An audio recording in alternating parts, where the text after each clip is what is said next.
I heard this story of a young girl who lived with her grandmother, and one day they were baking a cake, and her grandmother began to show her all of the wonderful ingredients that go inside of a cake. And right before the grandmother put the cake in the oven, she looked at the little girl and said, "When this cake hit the right temperature, it's going to rise." The little girl was so excited because she had never seen a cake rise before.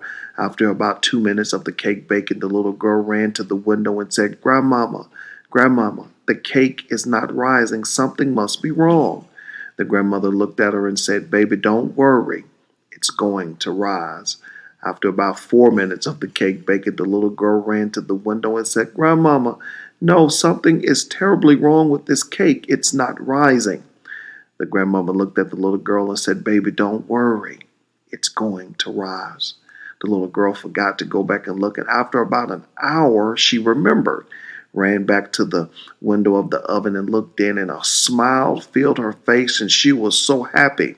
She said, "Grandmama, Grandmama, the cake is rising." The grandmother took the cake out of the oven and let it cool and began to ice the cake. And the little girl was watching with so much joy in her eyes and in her heart. And she finally asked her grandmama, she said, "Grandmama, how did you know the cake was going to rise?" The grandmama looked back at her and said, "Baby, because I put something in it to make it rise." You may be going through a situation right now. You feel like quitting, throwing in the towel, giving up, saying it's not worth it.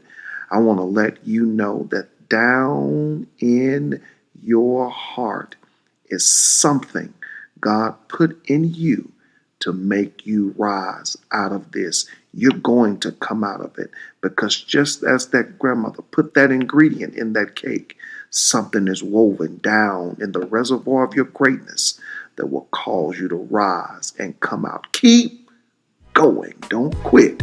You're closer than you think.